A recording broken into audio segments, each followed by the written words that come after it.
আসসালামু আলাইকুম। এখন আমি চলে যাব আমার এই যে বকনা বাছুরটা, একটা বকনা বাছুর, এটাকে বেশ কিছুদিন ধরে এটাকে কাঁচা ঘাস দিতে পারতেছি না। কারণ আমার ঘাসের কোনো জমি নাই, দুই হইতেছে যে আমরা যে জমিগুলো তাকে ঘাস কেটে খাওয়াইতাম সেই জমিগুলা অলরেডি আল চাষ করেছি অগ্রহায়ণের ধান লাগানোর জন্য। এখন এখন ঘাস নাই, শুধু কেয়ার খাওয়াইতেছি। তো এই ছোট বাছুরটাকে যদি শুধু কেয়ার খাওয়াই তাহলে তো আর এই যে যত ভিটামিন, এখন কিন্তু এই আমার যে গাইটা আছে এটা দুধ দিতেছে প্রায় 6 মাস প্লাস হয়ে গেছে, এখন তেমন দুধও দেয় না। আমরা দোহানোর পর আর গায়ে আর এই বাছুরকে খেতে দেয় না, ঠিক আছে, পায়ে লাত্তি দেয়, মানে ধরার জন্য বানায়, ধরার জন্য এই দুধের যে ভাট গুলো আছে এই ভাট গুলোর মতো এই দুধের যে ভান গুলো আছে এগুলো আমাদের এই বাছুর ধরতে পারে না। তখন এই গাই মনে করেন যে একটু নাড়াচাড়া দেয় বেশি, এই ট্যাং দিয়ে লাত্তি দেয়। তো সেই কারণে এখন আমরা চলে যাব যে এটার জন্য কিছু ঘাস আনতে। জানি না কোথা থেকে ঘাস আনবো, তারপরে যাব। মানে এইটা তো ছোট একটা বাছুর, এর জন্য তো বেশি ঘাস প্রয়োজন নাই, ঠিক আছে। তারপরও আমি কাটিয়ে নাই, কারণ কারণ কোথায় থেকে আনবো। কিন্তু আজকে যাব কোনো জায়গা থেকে ঘাস মনে করেন যে সংগ্রহ করবই। এই অবস্থা দেখে আমার খুব খারাপ লাগছে আজকে। দেখেন বাছুরের যে পেটটা একদম পড়ে গেছে। তো আমি যাব বন্ধের দিকে যাব, দেখি আমি নিব কাশি নিব, কাশি আছে, সমস্যা নাই। তারপরে এই যে ঘাস কাটার জন্য যে এটাকে আমি জাহন বলি, কাঁচা, এটা নিয়ে যাব। দেখি আল্লাহ ভরসা, আল্লাহর নাম নিয়ে চলে যাই। ঘাস তো অবশ্যই আছে কোন না কোনো জায়গায়, চলেন যাওয়া যাক। তো আমি বর্তমানে আমার পুকুর পাড়ে আছি, এখন পাড়ে আসছি। সব জায়গাতে দেখালাম যে পানির জন্য ঘাস নাই, হ্যাঁ। আর এই যে এইদিকে একটু আছে পানি ঘাস, তো এইগুলা আছে কেঁচু ঘাস, আমরা বলি কেঁচুর, এগুলা বাছুরে খাবে না। আমি ঘাস কাটবো, আমার এই যে কাঁচা নিয়ে আসছি, এই আমার পাড় থেকে ঘাস কাটবো। আমার পাড়ে কিছু ঘাস আছে,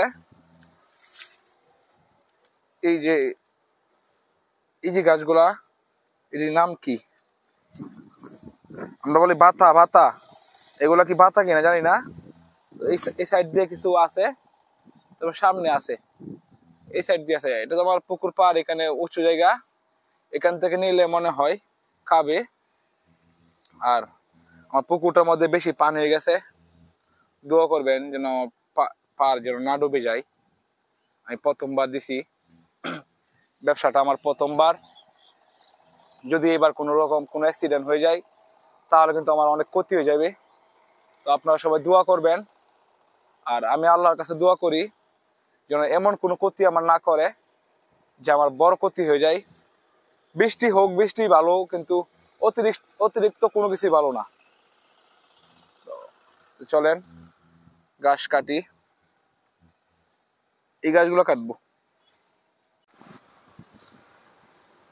আমি কিছু ঘাস কাটলাম, একদম বেশিও কাটি নাই, একবার কমও কাটি নাই। তো যেহেতু ছোট বাছুর সেই কারণে কাটছি, মোটামুটি আলহামদুলিল্লাহ ভালোই কাটছি। আর যদি এই ঘাসগুলো খাই তাহলে পরবর্তীতে আবার আসবো।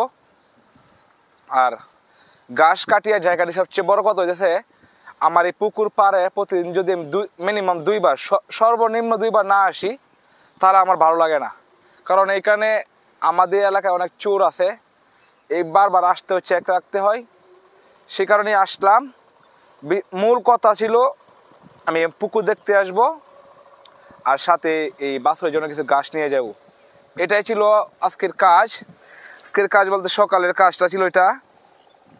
আমি আসি প্রতিদিন 2বার আসি আমার এই পুকুরটা দেখার জন্য। আর যদি এই ঘাসগুলা খাই তাহলে আবার এখান থেকে কিছু ঘাস নিব। এই দেখেন এখানে অনেক ঘাস, কিন্তু এগুলো হচ্ছে কেঁচু ঘাস। এগুলো যদি খাই, একদিন আজকে নিয়ে ট্রাই করব, যদি খাই তাহলে প্রতিদিন এখান থেকে কেটে কেটে নিব। তো এই যে ঘাস নিয়ে আসছিলাম, যেগুলো কেটে নিয়ে আসছি, আলহামদুলিল্লাহ খাইতেছে। ভালো খাইতেছে, তাহলে প্রতিদিন এখান থেকে আনতে হবে। তো আসার পথে এই যে শরীর ভিজা কাদা মাটির মাঝে স্লিপ খেয়ে পড়ে গেছি, সকাল সকাল ভিজে গেলাম। যে বাসের শরীরটা দেখেন শুকায় গেছে। তো এই গাছগুলো প্রতিদিন চেষ্টা করবো খাওয়ানোর জন্য।